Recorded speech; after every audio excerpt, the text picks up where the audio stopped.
Baik, berjumpa lagi di program Baca Berita atau Bahas Berita. Nah, kali ini Radar Palu sudah menurunkan ada satu berita yang saya kira juga publik Kota Palu dan Sulawesi Tengah sudah paham berita apa itu, terkait dengan salah satu aplikasi Unicom atau OMC. Nah, di sebelah saya ada reporter Radar Palu, ada Sahril, dia Liputan Kota yang mengawal isu-isu OMC ini, dan sebelah kiri ada Rina, reporter atau jurnalis Radar Palu yang konsen di liputan ekonomi. Nah, saya ingin bicara sama teman-teman saya ini yang hebat-hebat ini, bagaimana mereka meliput isu OMC ini sehingga ini mendapat tanggapan publik yang sangat luar biasa, yang pada akhirnya memang dari awal teman-teman ini menduga bahwa aplikasi ini aplikasi yang menggunakan skema Ponzi, dan pada akhirnya sekarang menjadi masalah. Nah, saya mau ke Sahril dulu. Santai saja Sahril. Rina? Iya Pak. Kayak bercerita begitu, tapi tidak bagosip ini. Iya. Nah, oke. Ril, kan yang mengawal kemarin ini teman-teman berdua ini. Nah, di awal pertama kali aplikasi ini kemudian kita menduga ini adalah skema Ponzi, tentu Sahril sudah melihat ada gejala itu kan. Nah, di awal kita memberitakan itu kan dari pernyataan dari OJK. Nah, Rina yang tulis itu, tapi sebentar saya tanya Rina. Nah, yang paling rame ini ya, apa yang terakhir yang Sahril tulis? Ya, jadi waktu itu saya baca di headline Radar Palu. Ya. Jadi tanggal berapa itu saya kemudian melakukan follow up, tindak lanjut untuk mencari informasi yang lebih dalam lagi soal OMC. Ya. Dengan saya wawancara waktu itu pihak Otoritas Jasa Keuangan OJK, yang memang punya tupoksi di sana mengawasi keuangan. Mereka kemudian menyampaikan memang bahwa OMC ini secara temuan daripada Satgas OJK tidak terdaftar dalam database Otoritas Jasa Keuangan, sehingga diduga aktivitasnya merupakan aktivitas keuangan ilegal. Kemudian memang tapi beberapa masyarakat Kota Palu itu, khususnya masyarakat di Sulawesi Tengah yang ikut menjadi member ini, banyak yang belum mengerti, belum mungkin masih bebal begitu untuk tidak percaya dengan ini legal, karena mungkin sudah agak banyak uangnya mereka yang mereka deposit kan.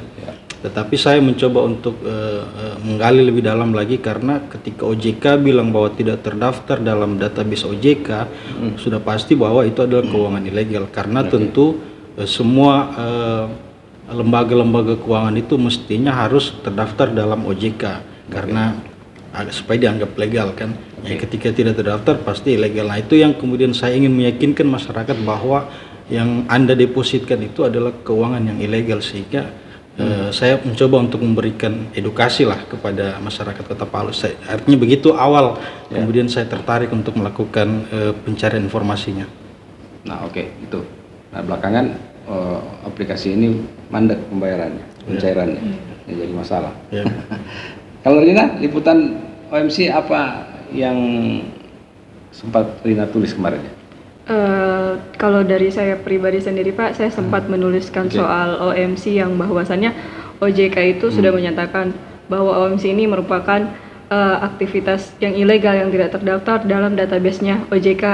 Dan kemudian OJK sendiri pada waktu itu sudah melakukan temu bersama teman-teman media dalam kegiatan jurnalis update, yang dimana teman-teman media lain itu juga menggencar-gencarkan kepada pihak OJK mengenai OMC ini.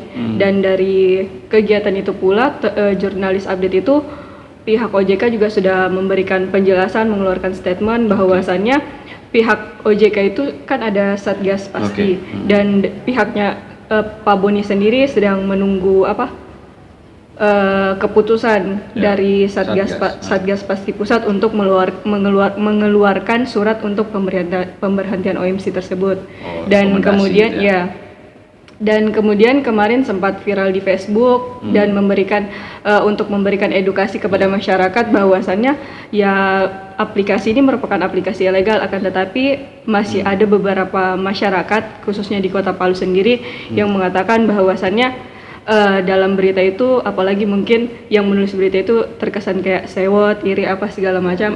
Akan tetapi pada akhirnya yang ditulis, yang diberitakan dan yang sudah diberikan edukasi kepada OJK dan juga teman-teman media, teman-teman wartawan bahwasannya ya pada akhirnya OMC tersebut terbukti sudah tutup. Banyak juga masyarakat-masyarakat yang mengeluhkan dan seperti menyalahkan pemerintah atau pihak-pihak yang mungkin sudah diberikan edukasi, akan tetapi karena mereka tidak mendengar atau mungkin kurangnya literasi mungkin dari masyarakat sendiri, sehingganya masih banyak korban-korban yang masih percaya ternyata itu sudah bilang sudah scam. Namanya scam ini kan artinya ilegal gitu. Iya. Nah, kalau Ril, pantauan Saril setelah kantor tutup, kan tutup nih. Iya, itu kan? iya. Dan viral ini berapa di Palu, di Tangkasi, kemudian di Parigi itu viral sampai ada yang ngamuk-ngamuk. Iya.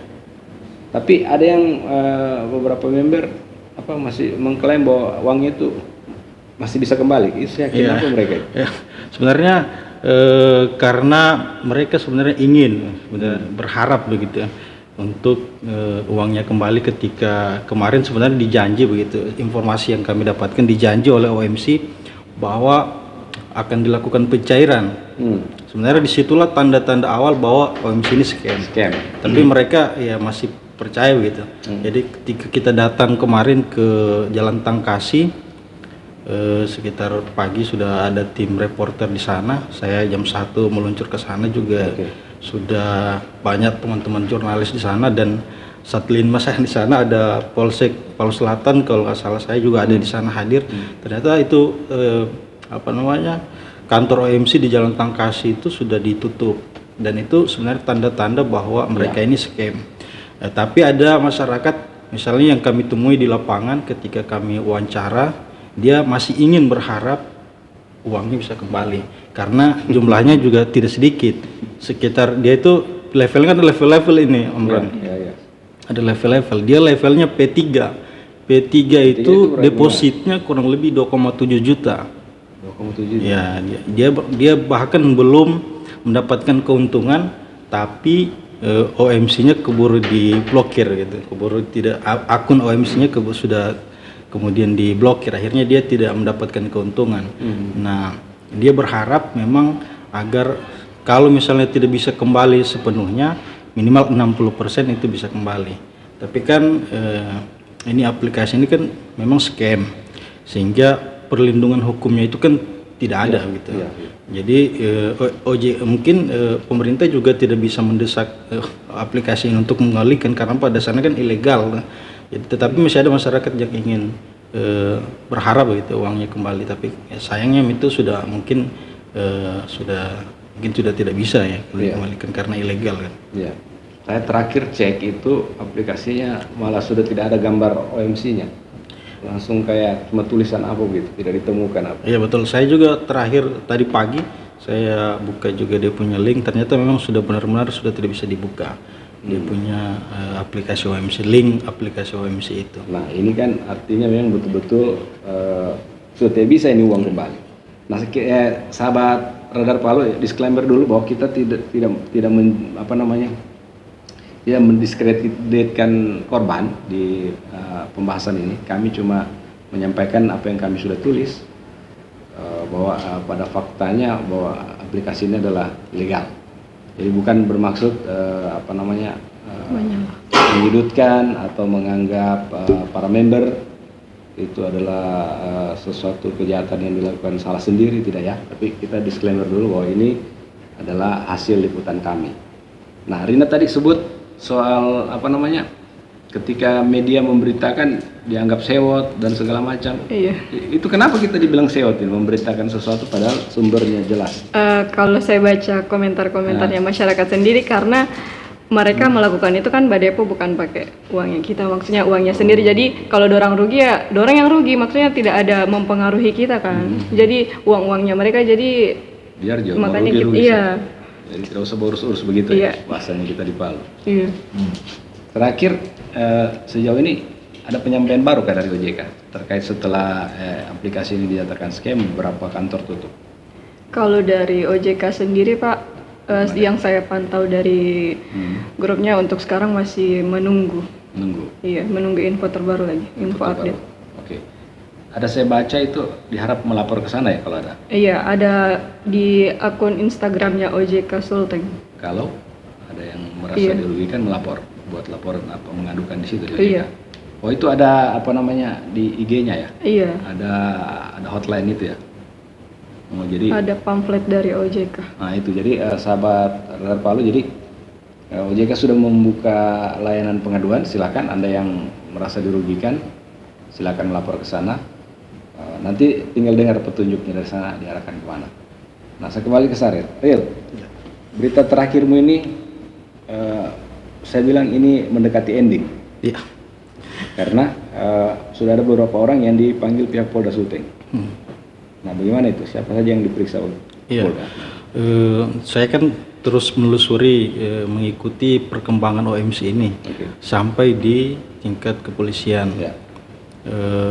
Begitu kita kemarin konfirmasi kepada pertama saya konfirmasi ke pimpinan OMC Palu ya, kan dia Ya. mengaku kepala kantor OMC Palu. Ya. Saya konfirmasi ternyata memang sudah diperiksa oleh Dir Krimsus ya, Kriminal Khusus Polda Sulteng dalam hal ini bukan dalam bentuk penyelidikan atau penyidikan, baru sebatas pengumpulan bahan dan keterangan. Oke. Masih full bucket. Kemudian selain Pak Kepala Kantor OMC Palu ini ada 3 orang lain juga yang ikut diperiksa oleh Polda Sulteng. Hanya saja informasi terkait 3 nama orang yang diperiksa itu belum dibocorkan Member juga nih. ya, kita kemungkinan besarnya Member gitu ya. ada, karena kalau di bahasa orang Polda bilang itu pengumpulan bahan dan keterangan, kemungkinan ini belum tervalidasi, kemungkinan mereka yang punya pengetahuan tentang OMC. Salah satunya kan kepala kantornya. Ya, kemudian setelah itu juga kita melakukan konfirmasi juga dengan OJK Sulteng mengenai tindak lanjut daripada aduan tadi. Ya. Apakah sudah ada orang-orang yang melapor? Resmi ya. Oke. Dan OJK baru tadi pagi kepala OJK saya konfirmasi dan dia mengatakan bahwa ada sekitar puluhan dan dugaan transaksi yang dilakukan itu sudah mencapai ratusan juta. Hanya saja memang OJK Sulteng ini masih menunggu mungkin rekomendasi ya dari Satgas Pasti Pusat sebelum menyampaikan statement ke masyarakat Sulawesi Tengah. Itu terakhir yang kami pantau. Saya kira itu dulu. Oke. Ya. Hari ini kami menurunkan headline di koran dan di portal website.